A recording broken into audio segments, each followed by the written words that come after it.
Once again, we're on location here with Senator Jeffrey Hayden at the Turtle Bread Company in South Minneapolis. Senator Hayden, recently there was legislation that has been passed called Ban the Box, and I was wondering, why is the issue of ex-offenders getting jobs important to you? Well, I think that we all know in the community I serve and all around the state and this country that there has been a lot of folks that have been sent to jail for making a poor choice. But we also know that we've had very strict sentencing laws that have taken kind of poor choices and made them really, really tough choices. So Ban the Box is really important because as ex-felons re-enter society, it is very important that they have three things. Number one, they need to have a job. Number two, they need to have a place to live. And number three, they need to reintegrate to society so that they don't repeat the crimes that they did before. Okay, thank you, Senator Hayden, on that one. Now the second question is why has this taken so long for the government to recognize this problem? Well, I just think that especially from the late 80s when we started having mandatory minimum sentences and things of that nature where people were going to jail for a long time, it hit a particular population. African American men and other minority communities were disproportionately hit in those mandatory minimum sentences. Those folks are now gone through the jail or the criminal justice system and now are re-entering society in great numbers. So I think that it took the government a long time to realize that if you're going to put these folks in jail in great numbers, that at some point you have to let them out. And now that these folks are being let out, they're now realizing that they're sending them out ill-equipped. They have guidelines and they have things in which people have to do that don't allow them to get an opportunity to reintegrate in society.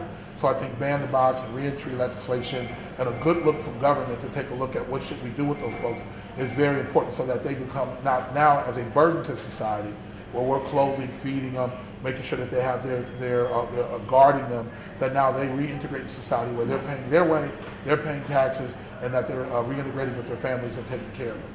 Okay, thank you, Senator. Now, the other question is, how closely will the House of Representatives and the Senate work together to help move this initiative forward? We're working very closely together. As you mentioned earlier this year, we did the Ban the Box legislation, which has really told employers that they cannot ask people if they have a criminal history upon application.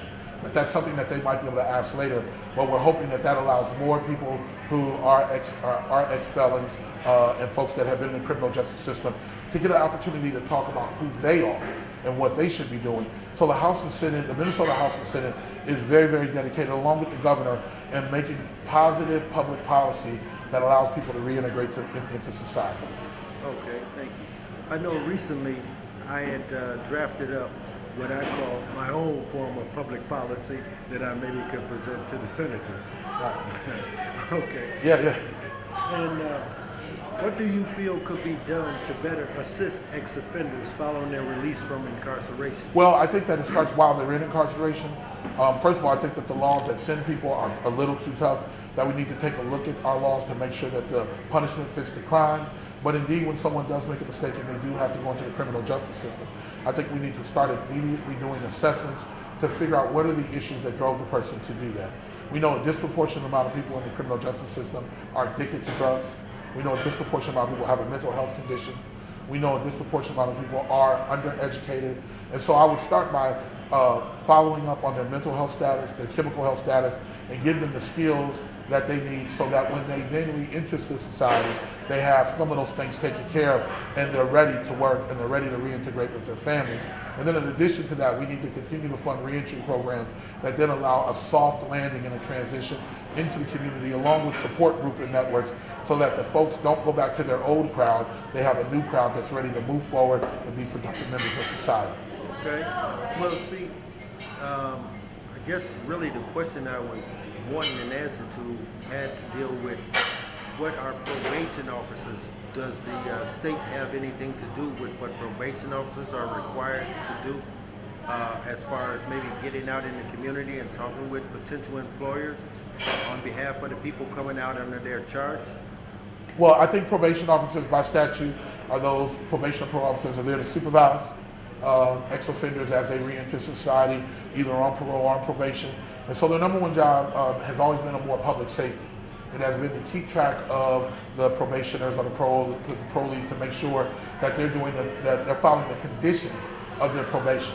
So the number one job by statute has been to really ensure that the public is safe now that these folks are reentering society. I do agree with you though. I think that there can be an extended opportunity for probation officers to work with nonprofit and community-based organizations, social workers and the likes, and vocational counselors to create an environment in which there's a pathway for success for those that are coming out of the criminal institution.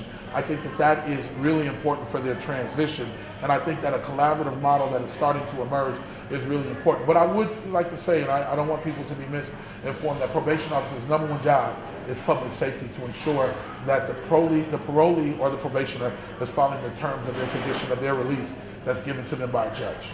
Okay. And let me, since you already addressed the bigger problem about the draconian sentencing practices over the last few decades, I'll skip that question.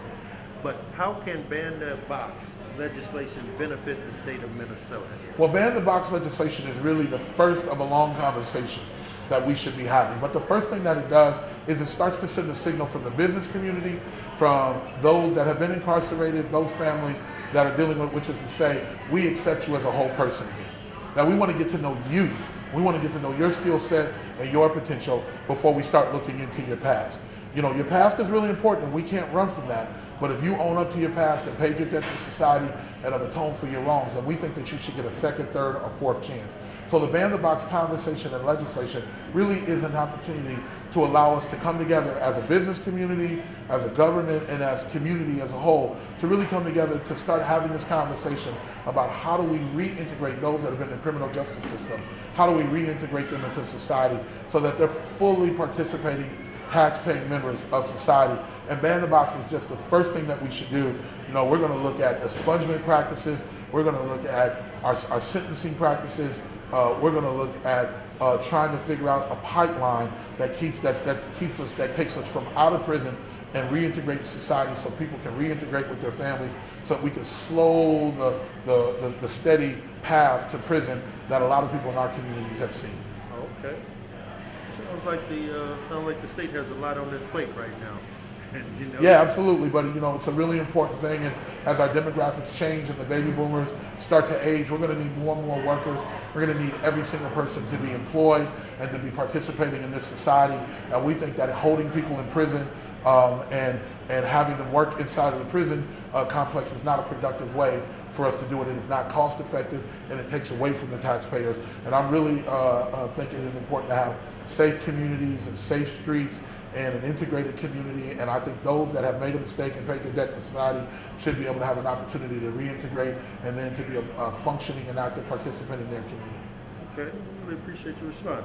Okay, and the very last question I have for you here is, how can we resolve the high unemployment rate amongst ex-offenders, estimated to be between 40 to 60% according to a survey by the United States Department of Labor? Well, I think everything that we talked about we have to do. So we have to start with prevention. Let's stop people from going into prison systems. We got to start with early intervention.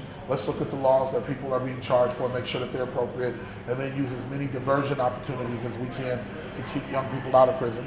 If they do enter in to the jail or the prison system, then we need to do a real successful evaluation of their mental health, physical health, chemical health, and their education.